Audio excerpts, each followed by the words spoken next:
Hello, hello. Welcome to a special edition of Ladies Hour. Here we are going to be discussing the documentary Surviving Pulse. I have with me here the production team, including the editor, the producer, and the director. Ladies, if you could go ahead and go on and introduce yourselves, I would love to hear from you. Hi, I'm Nancy McBride. I'm the producer. That was quick. That was quick. I know, that was super quick. Hi, I'm Alexa Sheehan. I'm the director of this. Nancy brought me on board actually after the project had started because she thought I could take it in a better direction. Am I allowed to say that? Okay. And I'm Julie Shalhoub. I'm the editor. I was brought in at, June 2020. And I came in, so they had already filmed most of everything. But right now, I want to start off from the beginning. So Surviving Pulse documentary. I know that your documentary is going to focus on the survivors, the people who may be quote unquote forgotten about after an intense massacre does happen.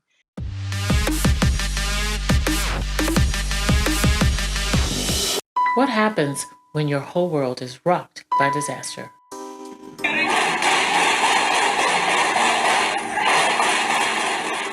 At 2:02 a.m., the gunman begins his roughly 30-minute rampage. This girl right next to me, she had blood all over her. I don't know who she was. So she's trying to hold her, so I put the arm like this, and we were like crawling out. We crawled all the way to the street. Hearing this guy coming closer, shooting people and shooting people. I can't tell you how I felt at that moment because I don't remember. What I can tell you is how I feel now. And it sucks. These people are my family, and Pulse was a place I called home. I thought it was important to tell these stories so we remember those who died, but we must also remember those who survived.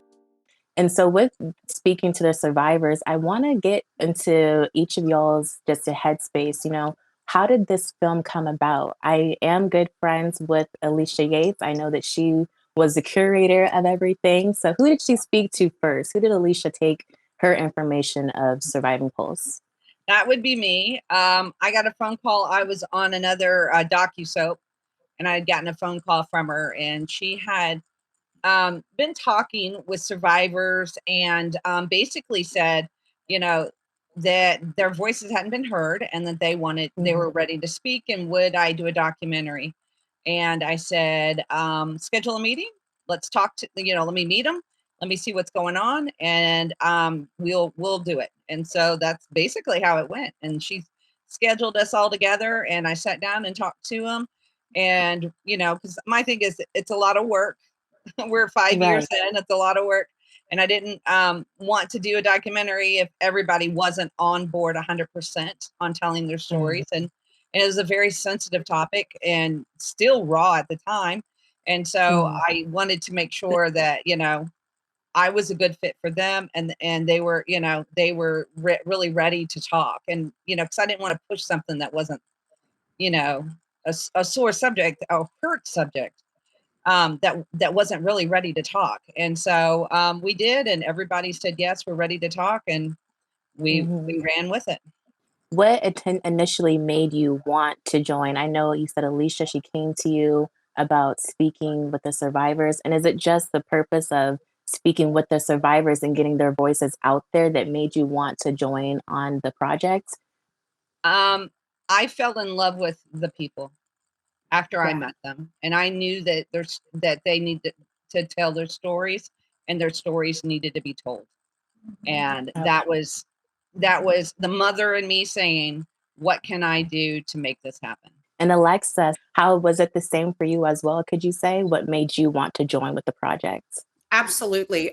Nancy had started the project with Alicia. I have to be honest, I was a little jealous that I wasn't approached. But it got going, and it just hit a road bump that needed new direction. And she came to me and said, I just know this is something important to you, and would you mind stepping in and picking up the pieces and helping us go forward? I said, absolutely. Are you kidding me? This is got my pride socks on. I love it. I'm an ally, 100%. It really was important to me because I that night when Pulse hit, I was sending texts to my friends in O-Town and like, everybody okay, check in, whatever. It was terrifying to me personally. But then when this project came about, I thought, you know what? That's a good point. I'm watching everybody's yapping on the TV except for the people that were like everyone was affected. Of course, everyone's affected. Right. But the people that are in it and wrapped up in it, and the first responders, my God, bless their hearts. If you watch this film, you'll see and hear what these people did and went through to save as many people as they could. But on the flip side, we're telling the story of the people that are still living it every time they close their eyes and try and sleep at night, every time they go to a doctor's appointment 5 times a week. That hit me so hard. And I came aboard, and I'm kind of the best, but the worst director for this. Cause like I'd be interviewing, and Alicia, who's in the chat, was handling the questions. And I'm sitting behind the camera going, okay.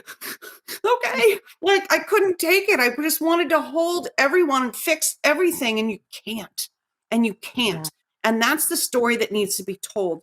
And people that are marginalized or don't have a voice, why? It doesn't make sense.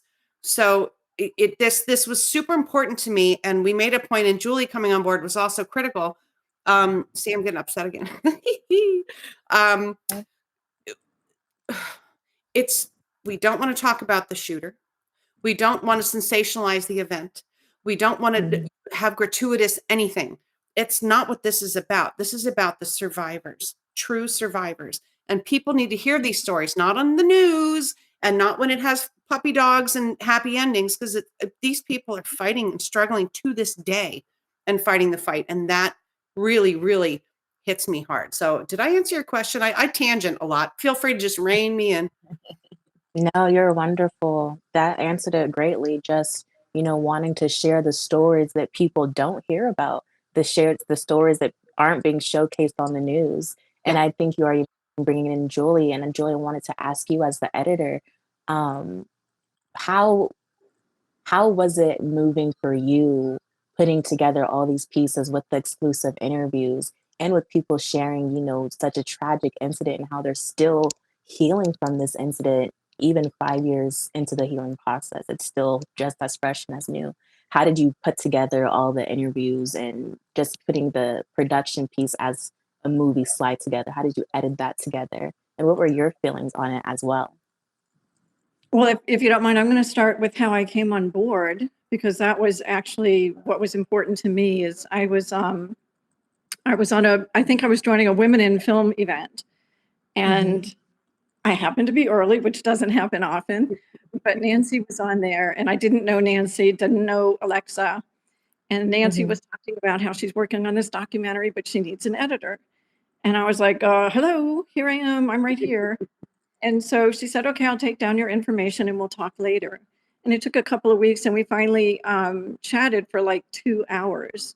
And she told me some of the stories that had been recorded already. And I just couldn't believe, what she had captured, what they had captured. And I was like, I have to do this. I have to be a part of this. I had known people that lived in Orlando, a family that I worked with. One guy I worked with, he and his family were supposed to have been there that night.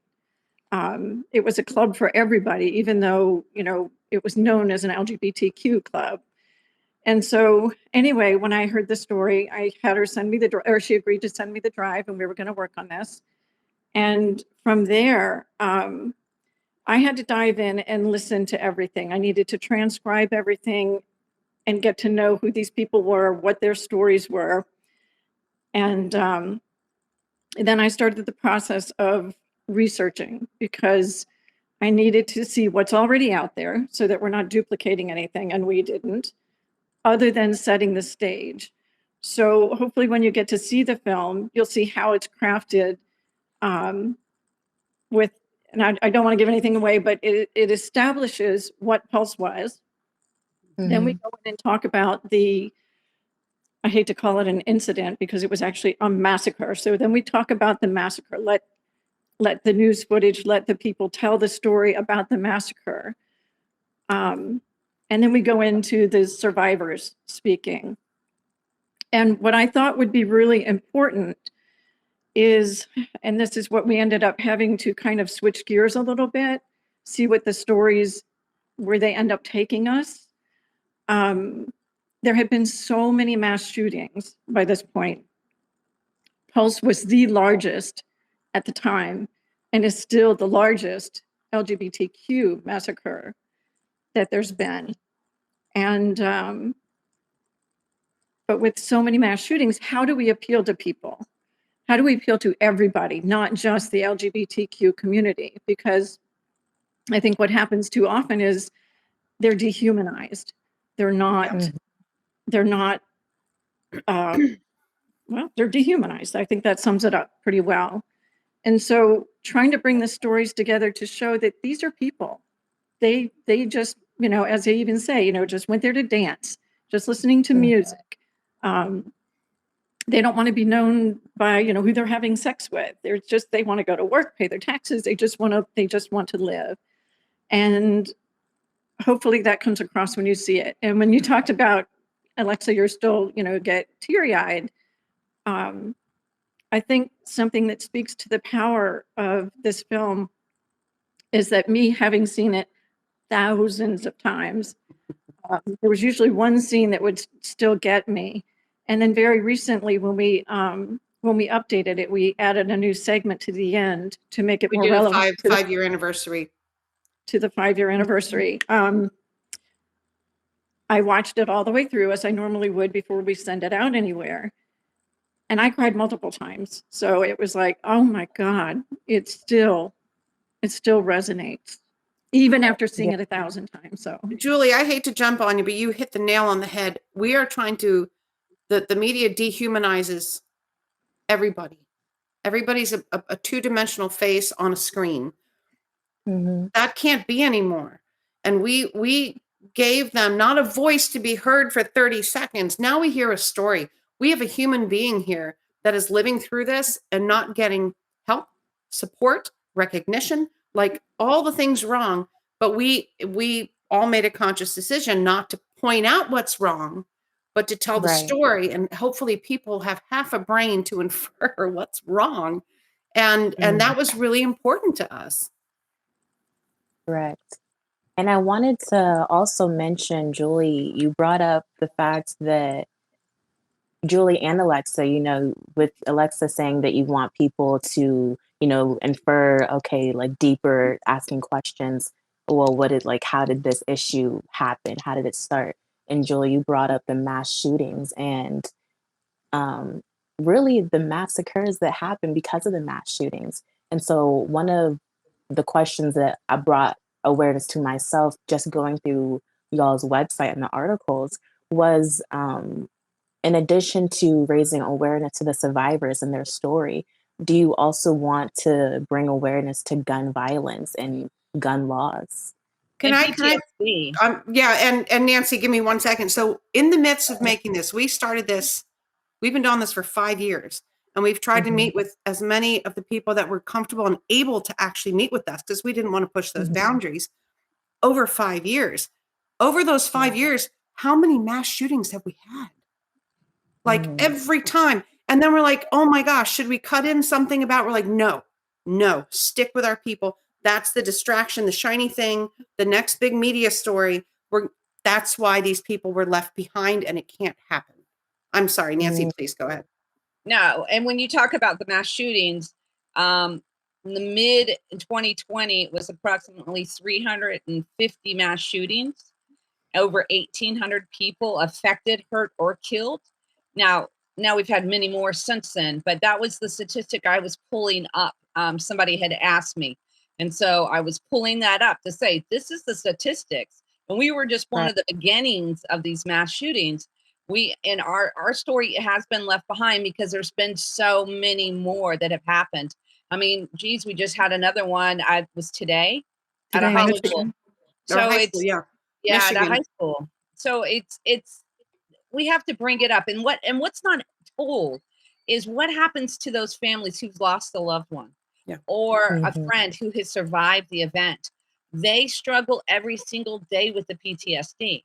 And that help, like, unfortunately in Florida, I'm not jumping on politics, but they cut the funding for the psychiatry help for all the survivors. Support. So All support.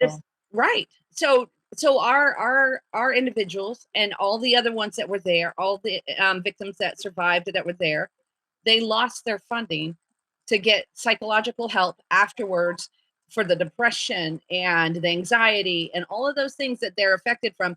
And it's still deep. It still resonates with them on a day-to-day. It affects their day-to-day lives. Yeah. Yes, yes. I can see and understand how their daily lives would be affected just seeing one of your survivors, Keenan, and his story. And I mean, of course, viewers, they will get the chance if they visit your website, and when they get to see the documentary for themselves, they'll get to see all the survivors, from the documentary. But I just specifically wanted to talk about and mention Keenan, Nancy, how you were saying just it's deep and the healing is still being there and it's still happening. And it's just not going into politics even more, but it's just astounding in a negative way how we can all see and witness a massacre happen, but our government funding will be cut to help these people survive the best way that they can. And I think that goes to show even more the importance of this documentary. Keon is still having surgery. Yeah. 5 years Keon is later, still fighting he's every in day. approximately 46 surgeries. And we don't know how many more he's going to have. So he's one of the ones we should be talking about. That he struggles day to day just on basic living, because he's at surgery after surgery just to survive, just to get through the day on simple tasks. I mean, and so I I'm sure there's other people out there like Keon that aren't being talked about. Right. And these stories have to be told. And yes, they did cut the funding. And it's sad that when politics plays a role in this and doesn't support, victims and survivors. I mean, the other thing we don't talk about is families. Who helps them when they've lost this? Yeah, it is. Julie brought this up, and it was a great thing. When you have a mass shooting, we had affected 49 individuals that had passed away, but it affects a mother, a father, a brother, a son, a best friend, a lover, uncles, aunts, cousins, and it goes on. And in a mass shooting of 49 people that have passed away, it could affect potentially 2,500 plus people. And who helps those people? Because those are really the forgotten, and they're the ones that have to remember and have to struggle each day. Eddie Justice's mom was just we met her at the 5-year anniversary, and it was the first time that she was able to get out in public. She was still struggling to get out of bed. So those are things, these are people that get affected, and that's why we are their voice. We want these stories to be told because it makes people think, oh, maybe there's something we can push, to help survivors, help, families of victims, gun violence, whatever it is. How can we get their stories told so that we can make it better for the whole? Well, we did a broad stroke on something. The funding was cut specifically for the Pulse survivors and their families. What infuriates me is their response, like, how could you do that to these people? These people that are struggling, PTSD, they need help, they need support, lost homes, lost jobs, then COVID hit and this whole thing. And the response from those people was, well, we still have, they can file again under this, but we're cutting it for them. Now, if anyone's even filed for unemployment, it's a nightmare. So you've lost a loved one, you're injured like Keon. He's got enough to deal with. He doesn't need to sit and go through red tape for another 6 months while he's needing a surgery. It's absurd to me. I'm sorry. I get so upset about this stuff. But they claim that they're still supported, but they're really not. They're now thrown into the general public to fend for themselves. When, like they said, they didn't ask for this. They went out for a night with friends, and here we are. What type of awareness and advocacy can we do, or would you recommend, having spoken to survivors now? Great question. I think, first of all, I think watch the film. It needs to get out there. People need to see it, because the film is an amazing way to bring that awareness. And it doesn't matter if you're LGBTQ or what nationality, what preference you have. It brings that awareness. And I wanted to back up just for a moment, because when this started, the title, as over Alexa's shoulder, was Forgotten Pulse Survivors. And the reason it was forgotten is because these stories really focused on some of the Black people who were left out of the narrative. What was really hard, and I'm sure I can't imagine what it's like being in your shoes, but I can try, especially when I came on and the George Floyd murder had just happened. There's so many, wrongful killings, and Black Lives Matter was, taking life. And so how do we get people to listen? How do you get everybody to listen?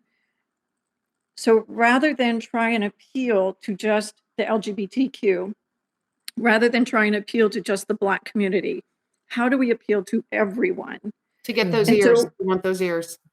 And we Right. changed the title to help make it more active and let people know that, in fact, I think one of the first times we were about to show it as a work in progress, the shooting in Boulder had just happened. And we're like, great, here's another one. It just kept happening. And I've shown it to some people close to me who are in the film industry, and the response I got was, I just wanted to reach out and hug each one of them. And I wanted, where can I write a check?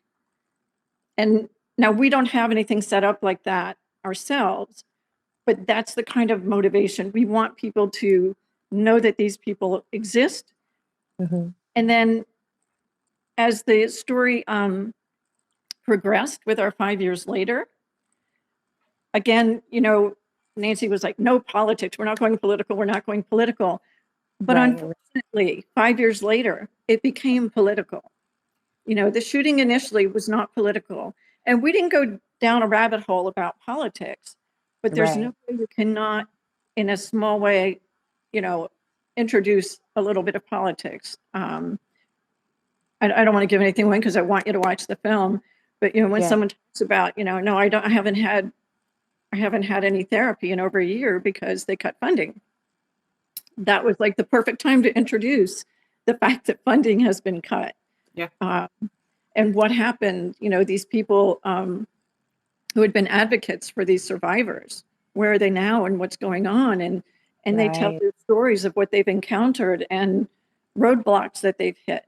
And I just think it really needs to be seen by everybody, not While just standing up for basic human rights.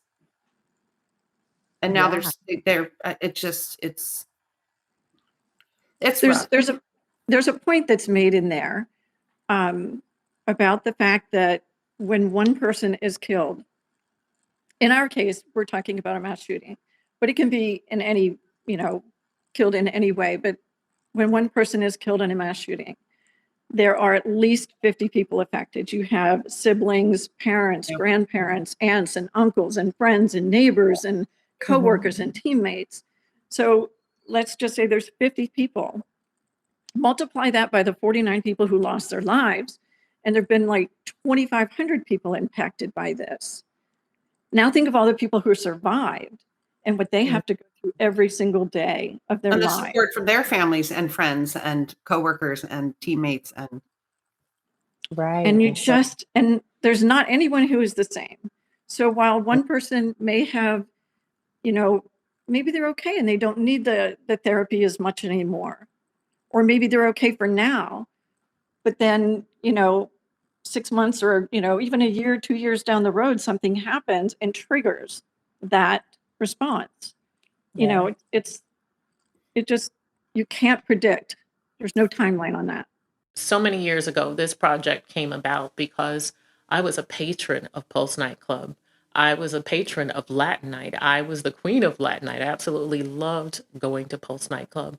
And I heard the story of Keon after the tragedy happened. And he was a name that I hadn't heard of. I knew nothing about his story. And when I heard his story, it broke my heart that one, no one knew he existed and no one knew that he needed help. And then I soon discovered that there were other people that needed help. And I knew I had to step in to help these people, to have their stories heard. And so it began there with me. And from there, we reached out and we grabbed each story and held it to our hearts.